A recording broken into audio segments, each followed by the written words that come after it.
जी अस्सलाम वालेकुम। ये व्लॉग मैं बना रहा हूँ उन लोगों के लिए, ख़ासकर जो पाकिस्तान और इंडिया से टर्की के लिए आते हैं। आज से बहुत साल पहले एक ट्रेंड था, वो ट्रेंड था दुबई चलो। उस वक्त हर जो बंदा था वो दुबई जाने के चक्कर में था और दुबई जाने की कोशिश करता था। शायद ठीक भी था उस वक्त। उसके बाद टाइम आया कि 2018 के करीब आगे पीछे जो है ना वो हर बंदा जो है ना वो टर्की की तरफ भागना शुरू हो गया। तो उसकी शायद वजह ये थी कि टर्की ने लोगों को नया नया अट्रैक्ट करना शुरू किया था, स्पेशली हमारे इंडियन पाकिस्तान लोगों को, या उसकी कोई और वजह भी हो सकती है। तो काफ़ी लोग आए, उन्होंने यहाँ पे इन्वेस्टमेंट की, मकान ख़रीदे। शायद वो ऐसे कुछ अपनी ड्रीम्स लेके आए साथ के, हम जाएंगे फ़ौरन सेटल हो जाएंगे, बड़ा अच्छा मुल्क है। तो बहुत सारी ऐसी चीज़ें हैं जो फिर उनको शायद सूट नहीं की, और अक्सरियत जो है उनकी वो वापस जा चुकी है। 2022 में बहुत सारे लोग जो है ना यहाँ से वापस जा चुके हैं। उसकी शायद एक वजह कोरोना भी हो सकता है, लेकिन जो मेन वजूहात हैं उनके वापस जाने की, वो शायद कुछ और हैं। एक तो ये है कि जब लोग आए हैं शायद 2021 तक, उस वक्त आप टर्की में आ सकते थे अगर आप यहाँ पे आके एक इन्वेस्टमेंट करते हैं जो कि उस वक्त ढाई ढाई लाख डॉलर की थी, तो आपको ये नेशनैलिटी दे देते थे। काफ़ी लोगों ने नेशनैलिटी ली भी है। लेकिन 2022 में इन्होंने वो इन्वेस्टमेंट $2.5 लाख से उठाकर $4 लाख कर दिए। तो इसलिए जिस बंदे ने भी नया आना है यहाँ पे इन्वेस्टमेंट करनी है नेशनैलिटी के लिए, उसको अब $4 लाख की इन्वेस्टमेंट करनी पड़ती है। उसमें आप एक मकान ख़रीद सकते हो, एक दुकान ख़रीद सकते हो, 2 मकान ख़रीद सकते हो। जो टोटल अमाउंट है आपकी वो $4 लाख होनी चाहिए। अब $4 लाख इंडिया और पाकिस्तान में कितने बनते हैं, वो तो उनका जो भी एक्सचेंज रेट है आप कैलकुलेट कर सकते हैं। दूसरी बात यह है कि शायद ठीक है, लोगों ने वहाँ पे पाकिस्तान में उनके या इंडिया में उनके वीडियोस देखे हैं। ये मुल्क बहुत अच्छा है, इस मुल्क में किसी किस्म की कोई प्रॉब्लम नहीं है। प्रॉब्लम जो है ना वो हमारी सोच में है। हम जो है स्पेशली जो मुस्लिम सोसाइटीज़ हैं पाकिस्तान में और इंडिया वगैरह में, उनके सामने या उनके हिसाब से जो मुसलमानी का एक कॉन्सेप्ट है कि औरत जो है ना वो पर्दा करती है, सर पे दुपट्टा लेती है, या वो अपने कपड़ों के हिसाब से ठीक ठीक तरह के कपड़े पहनती है। तो वो तो ठीक है, क्योंकि एक तो कल्चरल पार्ट है कि हमारा लिबास ही ऐसा है, हमारे साउथ एशिया का, खासकर इंडिया पाकिस्तान का। दूसरा वहाँ पे रिलीजन शायद ज़्यादा प्रैक्टिस किया जाता है। तो हमारे जेन में जो एक पिक्चर बनी हुई है इस्लाम की, वो पहला तो शौक उनको शायद ये लगता है यहाँ आके कि ऐसा नहीं है। क्योंकि यहाँ पे जो औरतें हैं वो अब शलवार कमीज़ तो नहीं पहनती ना, इनका अब ये पैंट शर्ट्स पहनती हैं जो इनका अपना लिबास है। और दूसरा ये है कि ये यहाँ पे ये जो मुल्क है टर्की, ये एक सेकुलर कंट्री है। इसमें ऑफ कोर्स मेजॉरिटी मुसलमानों की है, शायद 90% है या अबव 90%। लेकिन जब आप इनका पासपोर्ट देखें, उस पर लिखा हुआ है टर्की, डेमोक्रेटिक टर्की। उस पर कहीं भी इस्लामिक डेमोक्रेटिक टर्की मेंशन नहीं है। ये मुसलमान मुल्क है, लेकिन इनकी जो गवर्नमेंट है, उनका एक कानून है, उसको लाइकलिक बोलते हैं। उसका मतलब ये होता है कि दीन का सियासत से कोई तल्लुक़ नहीं होगा। यहाँ पे हर तरह का, हर मज़हब का बंदा रह सकता है, अपने मज़हब को वो प्रैक्टिस कर सकता है। उसको किसी किस्म की जो है ना वो कोई प्रॉब्लम जो है ना वो नहीं आएगी। ये गवर्नमेंट की ज़िम्मेदारी है कि वो उसको मेक श्योर करती है कि हर जो मज़हब है, जो भी दीन है, वो यहाँ पे फ्रीली प्रैक्टिस कर सके। तो यहाँ पे ऐसे भी औरतें आपको मिलती हैं जो टोटली बापर्दा हैं, और मेजॉरिटी जो है उन औरतों की मिलती है जो तकरीबन यूरोपियन स्टाइल का लिबास पहनती हैं, और जो शायद हमारे कल्चर में बड़ा ही ओपन लिबास गिना जाता है। तो आप किसी को कुछ नहीं कह सकते, ना तो ये आपका कंट्री है, और ना ही इस मुल्क के अंदर कोई ऐसा कानून है कि आप किसी को लिबास के लिहाज से क्रिटिसाइज़ कर सकें या कुछ कह सकें। तो शायद जो लोग यहाँ पे आते हैं उनका जब जो पहला ख्वाब शायद टूटता है, अगर टूटता है तो वो जब ये देखते हैं कि यहाँ का जो रहन-सहन है औरतों का वो टोटल डिफरेंट है, शायद जैसे उन्होंने सोचा होगा उस हिसाब से। दूसरा ये है कि यहाँ पे ये चूँकि टूरिज़्म कंट्री है तो यहाँ पे आपको बेशुमार टूरिस्ट भी नज़र आते हैं, तो इनका जो लिविंग स्टाइल है इन्होंने उसी हिसाब से उसको डेवलप किया हुआ है। ये मॉडर्न है, हमारे मुल्कों से मेरा ख्याल 50 साल आगे हैं, इनका जो इंफ्रास्ट्रक्चर है सब कुछ। लेकिन यहाँ पे आपको शराब भी खुलेआम मिल जाती है, आप किसी मार्केट में जाएँ आप शराब भी खरीद सकते हैं, आप जो करना चाहें कर सकते हैं, आप बैठ के कहीं पी भी सकते हैं। तो शायद मेरा ख्याल ये कल्चरल शॉक जो है ना, ये पहली रीज़न है कि लोग यहाँ पे आए और वो वापस चले गए। और दूसरी जहाँ पे बात बनती है वो लैंग्वेज बैरियर है, ये एक बहुत बड़ा बैरियर है, ये एक बहुत बड़ी रुकावट है, क्योंकि आपका बच्चा जब स्कूल जाता है तो उसको टर्किश में ही पढ़ाया जाता है। वो 1 माह में सीखता है, 10 माह में सीखता है, 2 साल में सीखता है, उसको टर्किश ही सीखनी पड़ेगी। और जो हमारे लोग आते हैं, जो फॉरेनर इंडिया, पाकिस्तान से किसी भी मुल्क से आते हैं, तो उनके लिए टर्की सीखनी बहुत मुश्किल है, क्योंकि एक तो ये वैसे ही मुश्किल लैंग्वेजेस में आती है दुनिया में, दूसरा ये हमारी ग्रामर से बहुत ही डिफरेंट है। तो ये टाइम टेकिंग प्रोसेस है न्यू कमर के लिए भी और बच्चे के लिए भी। बच्चा तो इसको अडॉप्ट कर लेता है वक्त के साथ, लेकिन अब बच्चा जो है ना वो जब स्कूल जाएगा तो यहाँ पे इनका अपना कल्चर है, वो उसी हिसाब से उसको स्कूल पढ़ना है। आप बच्चों को कुछ कह भी नहीं सकते, ज़्यादा डांट भी नहीं सकते। तो लैंग्वेज एक बहुत बड़ा बैरियर है। आपने कहीं भी जाना है आपको कोई ना कोई ट्रांसलेटर चाहिए, और अक्सरियत जो है ऑफिस में, इस्तांबुल में तो आपको कहीं कोई ना कोई बंदा मिल जाता है जो इंग्लिश बोलता है, ऑफिस की बात कर रहा हूँ। लेकिन बाकी जगहों पे इंग्लिश स्पीकिंग बहुत मुश्किल हो जाता है। यहाँ पे लोग फ्रेंच ज़्यादा जानते हैं और जर्मन ज़्यादा जानते हैं इंग्लिश की निस्बत। तो शायद एक वजह ये है। दूसरी ये है कि आपको यहाँ पे रहने के लिए आज 2023 है और मकानों के किराए इतने बढ़ चुके हैं। जो मकान हमें यहाँ टर्की में 2021 तक, बल्कि 22 की शुरू तक, जो मकान 3000 लीरा का मिलता था, अब वही मकान आपको 12-13 हज़ार लीरा का मिलता है, 2.5 कमरे का, 3 कमरे का। तो 12-13 हज़ार लीरे का अगर मकान है तो इतने ही पैसे आपको महीने में एक नॉर्मल लाइफ के लिए चाहिए, कोई लग्जरी लाइफ के लिए नहीं, एक नॉर्मल के लिए। तो आपको तकरीबन मिनिमम जो है ना वो 20,000 लीरा चाहिए एक महीने के लिए, अगर आप मियाँ बीवी और 1 या 2 बच्चे आपके साथ हैं। और 20,000 लीरा जो है ये तकरीबन $1,000 बनता है, जो कि एक बहुत बड़ी रकम है। अब यहाँ पे जो वेजेस हैं, जो तनख्वाह है आपकी,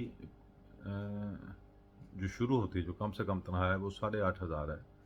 और कोई फॉरेनर अगर कहीं पे काम कर रहा है, जो नॉर्मल उसकी स्किल्स हैं, अगर वो बहुत बड़ा कोई स्पेशलिस्ट नहीं है किसी फील्ड में, तो वो इसी सैलरी से ही स्टार्ट करता है, 8,500 लीरा से।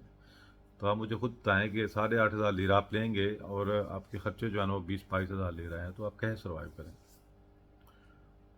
तो लास्ट जो पिछले सालों में था उसमें भी यही था, उसमें जो आपका ख़र्चे थे शायद फैमिली के साथ वो 8-10 हज़ार लीरा था, और आपकी जो तनख्वाह मिलती थी, जो मिनिमम वेजेस थी, वो 3 से 4 हज़ार के करीब थी। तो एक ये मिसअंडरस्टैंडिंग है शायद लोगों के साथ कि हम वहाँ पे जाकर सेटल हो जाएंगे, हमें जॉब मिल जाएगी, हम ये कर लेंगे वो कर लेंगे। अब जहाँ तक जॉब की बात है, आप यहाँ पे लीगली काम कर ही नहीं सकते। कोई भी टर्किश कंपनी जो है ना वो, जिसमें ऑलरेडी काफ़ी टर्किश लोग काम कर रहे हैं, वो ले सकते हैं, क्योंकि यहाँ पे 5 और 1 की रेशो है। 5 टर्किश पीपल होंगे, लोग होंगे, और 1 जो है ना वो फॉरेनर ले सकते हैं, ऐसा होता है। तो इसलिए यहाँ पे जॉब के मिलने के चांसेस भी तकरीबन बहुत कम है, और मिल भी जाए तो सैलरी इतनी डाउन है कि आप एक फैमिली के साथ गुजारा जो है ना वो नहीं कर पाते, बहुत मुश्किल हो जाता है। अगर आप यहाँ पे अपनी कंपनी खोलते हैं तो ये भी सेम प्रॉब्लम है। ये दुनिया का वाहिद मुल्क है, और भी मुल्क होंगे, लेकिन जहाँ पे आप अपनी कंपनी खोलते हो, आप इन्वेस्टमेंट करते हो, और आप खुद ही उस कंपनी में काम नहीं कर सकते। आपको पहले 5 टर्किश लोग लेने पड़ेंगे अपनी कंपनी में, उनको जॉब देनी पड़ेगी, उसके बाद आप छठा जो बंदा होगा, आप जो खुद हैं, आप अपने लिए एक वर्क परमिट अप्लाई कर सकते हो। जब तक वो 5 बंदे नहीं आपके पास होंगे, आप चाहे कंपनी के मालिक हों, आपको आज की तारीख तक जो है ना वो आप काम नहीं कर सकते। अगर आप अपनी कंपनी में काम करेंगे बगैर वर्क परमिट के तो ये इलीगल है, और अगर आप कहीं चेक हो गया तो हो सकता है आपकी जो रेजिडेंस है वो भी आपको कैंसिल कर दे। तो एक मसला ये है। तो इसके अलावा भी बेशुमार प्रॉब्लम्स हैं। आप कल्चर शॉक जैसा मैंने बताया, फिर सैलरीज की प्रॉब्लम वो मैंने बताई, फिर ये कि आप यहाँ पे आपका एक्सेप्ट होना बड़ा मुश्किल है। फिर आपको जो मिलती है, जो लोग नेशनल नहीं हैं, जिनके पास ये टूरिज़्म वर्क परमिट है, सॉरी ये जो रेजिडेंस वीज़ा है टूरिज़्म का, ये 1 साल का होता है, उनको तो बिल्कुल भी काम की इजाज़त नहीं है। उनको कोई ऐसी कंपनी ढूंढनी पड़ती है जो उसको ले और उनका वर्क परमिट अप्लाई कर दे, तो वो बहुत कम है। मिल भी जाए तो आपको उसी कंपनी में काम करना पड़ता है। वो जो उस बंदे ने जिस दिन आपका कॉन्ट्रैक्ट कैंसिल किया, उसी वक्त आपका रेजिडेंस परमिट भी ऑटोमेटिकली कैंसिल हो जाता है, और आपको जो है ना वो वापस जाना पड़ता है। बाकी रहेगी बात, ये पार्ट 2 है। हम बात कर रहे थे कि यहाँ पे जो फॉरेनर्स हैं उनको प्रॉब्लम्स क्या आती हैं, स्पेशली इंडियन पाकिस्तान के जो लोग हैं उनको प्रॉब्लम्स क्या आती हैं।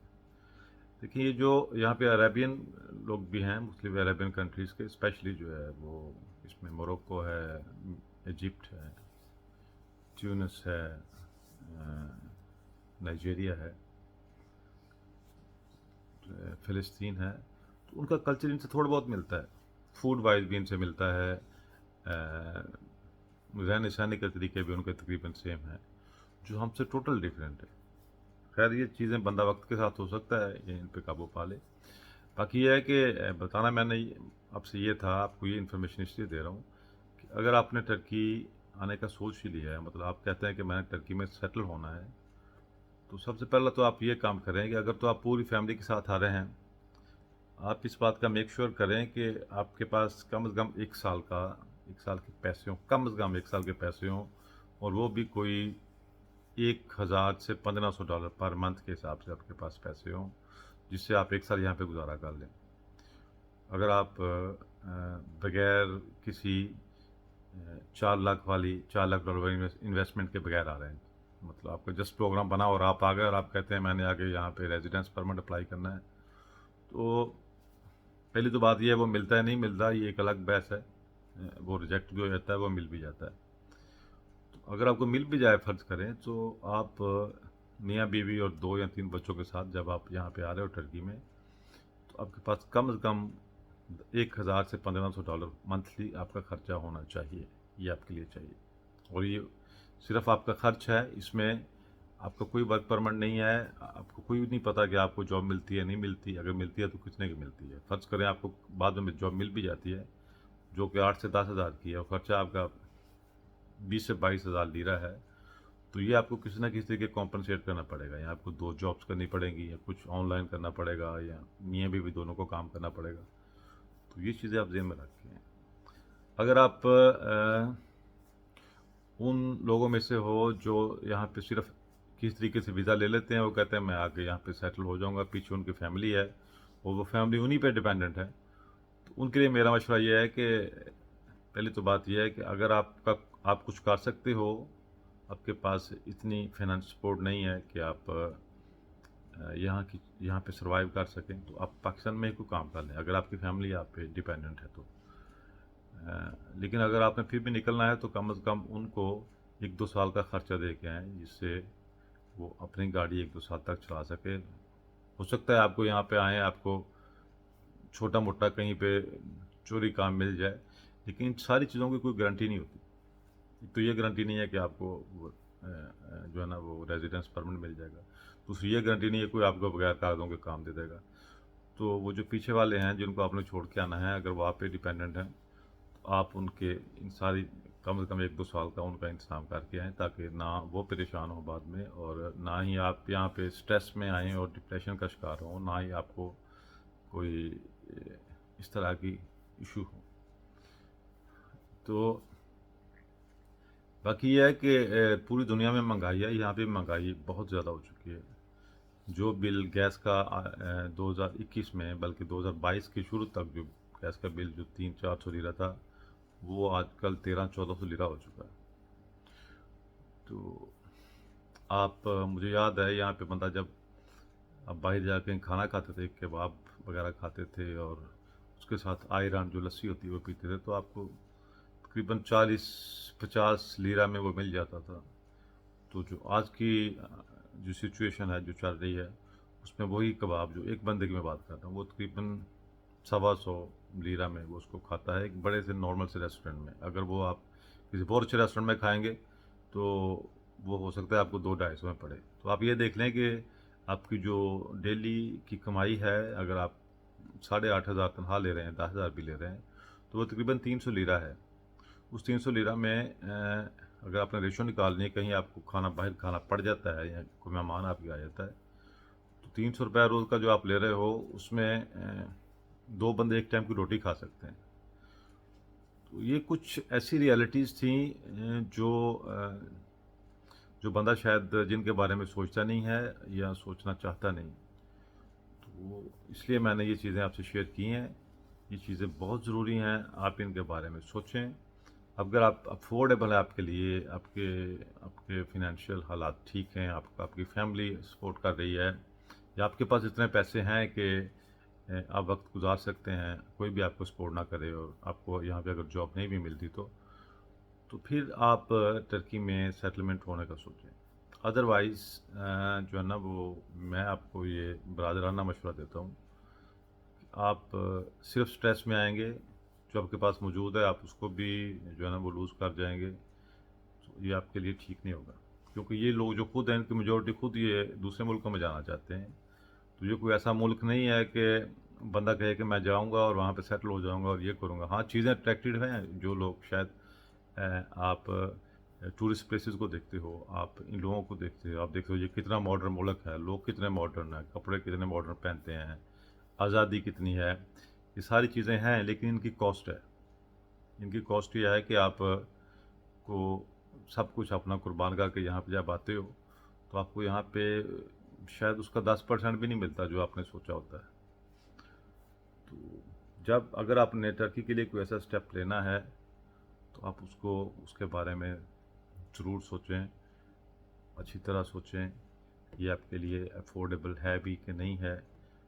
तो पाकिस्तान में एक लीरा जो है वो शायद आजकल 14 रुपए का है।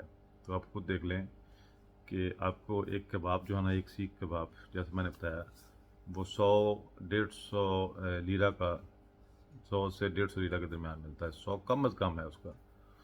तो आप पाकिस्तान के हिसाब से देख लें, वो तकरीबन आपको आम से रेस्टोरेंट जैसे ढाबा कहते हैं उसमें मिलेगा वो 1,400 रुपये का, पाकिस्तान में 1400-1500 रुपये का। तो इसके अलावा बेशुमार मसले मसाइल हैं जो बंदे को आके उनको फेस करना पड़ता है। तो इसलिए मैंने कहा चलो मैं वीडियो बनाता हूँ, आपको कम से कम इन चीज़ों के बारे में बताऊँ जो शायद कम लोग बताते हैं या नहीं बताते हैं। जो जेंट्स हजरात हैं वो तो हमेशा ही बंदे को सब्ज़ बाग दिखाते हैं, वो कहते हैं जी वहाँ पे ये भी है, ये भी है, वो भी है, सब कुछ है। ठीक है, ये सब कुछ इन लोगों के लिए है जो यहाँ पे रहते हैं। ये उनका मुल्क है, वो अपने मुल्क को छोड़ के तो कहीं नहीं जा सकते ना। क्या करेंगे वो, जितने भी सख्त हालात हैं वो यहाँ पे रहते हैं। जैसे हम लोग अपने मुल्क में रहते हैं पाकिस्तान में, जितने भी सख्त हालात हो जाएं, अब पाकिस्तान को छोड़ के बंदे ने कहाँ जाना होता है, चूँकि वहाँ पे बहन भाई हैं, अजीज़ हैं, रिश्तेदार हैं, दोस्त हैं। तो इन सारी बातों को प्लीज़ सोचिएगा। अगर आप मेरा आपको दूसरा मशवरा ये है कि पाकिस्तान में अगर आप 50,000 रुपये, 40 से 60 हज़ार रुपये अगर आप कमा रहे हैं, तो आपको कम से कम टर्की के बारे में बिल्कुल नहीं सोचना चाहिए। क्योंकि इतने पैसे ना ही तो आपको बचेंगे और ना ही इतने पैसों में जो है ना वो जो आप तनख्वाह ले रहे हो उससे गुजारा होगा, बल्कि आपको कहीं ना कहीं हर महीने पैसे लेने पड़ेंगे। अगर आप सिंगल बंदे हो, आप घर से निकले हो अकेले और घर वाले भी आप पे डिपेंडेंट नहीं हैं, आपके लिए ये पॉसिबिलिटी है कि शायद आप दूसरे लोगों के साथ रह लो, शेयर करके रह लो, एक कमरे में दो दो चार चार लड़के रह लो। लेकिन इस रहने का फ़ायदा भी तो फिर है ना, अगर आपकी यहाँ पे कोई सेटलमेंट होती है, तो सेटलमेंट के जो चांसेस हैं अनलेस आप यहाँ पे शादी कर लें या और दूसरे मसले मसाइल हैं। लेकिन जैसे मैंने बताया कि अगर आपके पास स्किल्स नहीं है, जैसे आपके पास कोई बहुत बड़ी स्किल्स नहीं है जो इंटरनेशनल टाइप की स्किल्स हैं, तो यहाँ पे आपको नॉर्मल ही जॉब मिलेगी, किस रेस्टोरेंट में मिल जाएगी, सुबह 8 से रात 10 बजे तक, इस टाइप की किसी चीज़ में मिल जाएगी। और आपको वो 8 साढ़े 8 हज़ार रुपया वो देंगे, वो उस वक्त देंगे जब आपके पास रेजिडेंस परमिट हो और आपके पास वर्क परमिट हो। तो ये दोनों ही बहुत मुश्किल हैं। रेजिडेंस परमिट मिल भी जाए, वर्क परमिट नहीं मिलता, क्योंकि उस कंपनी के साथ जिसने आपको काम देना है, पहले उसके पास अपने 5 टर्किश लोग होने चाहिए, फिर ही आपको वो जो है ना वो जॉब दे सकते हैं कानूनी तौर पे और लीगली। बाकी ये वो हकीकतें थी जो मैंने आपसे बयान करनी थी। बाकी सब आप आज़ाद हैं, आप अपने कॉल और फेल में टोटल आज़ाद हैं, आप जहाँ चाहें जा सकते हैं, आप जो चाहें कर सकते हैं। तो हो सकता है मेरी इन बातों से किसी बंदे को जो है ना वो डिफरेंट सोच का एक पहलू मिले, जिस पे शायद उसने सोचा ना हो कि ऐसा भी हो सकता है। तो चूँकि आप दूसरे मुल्क में आपने जाना है जहाँ पे लैंग्वेज भी आपकी नहीं है और कम इंग्लिश स्पीकिंग लोग हैं, तो ये सारी चीज़ें आपको यहाँ पे फेस करनी पड़ती हैं। क्योंकि जब बंदा एज अ टूरिस्ट आता है ना, आप दुनिया में किसी भी मुल्क में, अपने मुल्क में ही आप चले जाएँ, दूसरे शहरों में या किसी आप स्वात में चले जाएँ, मरी में चले जाएँ, आपको उसकी हर चीज़ बहुत ही अच्छी लगेगी। आप हो सकता है कि आप उन सारी चीज़ों का इश्क हो जाए आपको। लेकिन वो इसलिए होगा कि आपको पता है कि मैं यहाँ पे चंद दिन के लिए आया हूँ, मैंने यहाँ पे रहना नहीं है। वो इसलिए वो आपको हर चीज़ अच्छी लगती है। यहाँ पे भी ऐसा ही है, आपको जब आप आएँगे शुरू में आपको हर चीज़, आप सारी चीज़ों के बारे में वाव कहेंगे। आप रेस्टोरेंट्स को देखेंगे, आप समंदर को देखेंगे, आप देखेंगे यहाँ पे शिप्स हैं, उनमें पार्टीज़ होती है शाम को, रोड्स, मेट्रो, ट्राम, टूरिस्ट हैं आगे पीछे। तो ये जो वाव इफेक्ट है ना, जब आपने यहाँ पे रहना है तो ये जल्दी ही उतर जाता है। महीने डेढ़ के बाद, 2 महीने के बाद जैसे जैसे पैसे ख़त्म होने शुरू होते हैं या अब बंदे पे चीज़ें आश्कारा होनी शुरू होती हैं कि मुझे यहाँ पे रहने के लिए ये भी चाहिए, ये भी चाहिए, ये भी चाहिए, और जो है ना वो मुझे इस चीज़ में प्रॉब्लम है, इसमें प्रॉब्लम है, इसमें प्रॉब्लम है। आप ऑफिसेज में जाते हैं, तो वहाँ पे एक मसला है लैंग्वेज का। आप बच्चों को स्कूल में लेके जाते हैं, वहाँ पे मसला है, वो बच्चा जब स्कूल से आता है, उसका जो जितनी भी किताबें वो चूँकि टर्किश में है, तो आपने उसको जो होमवर्क करवाना है वो किसने करवाना है? उसके लिए या तो अपना आप एक प्राइवेट ट्यूटर लेंगे, क्योंकि ना तो आपको टर्किश आती है, ना उस बच्चे को आती है। बुक सारी जो है ना वो टर्किश में है, तो उसका होमवर्क कौन करवाएगा?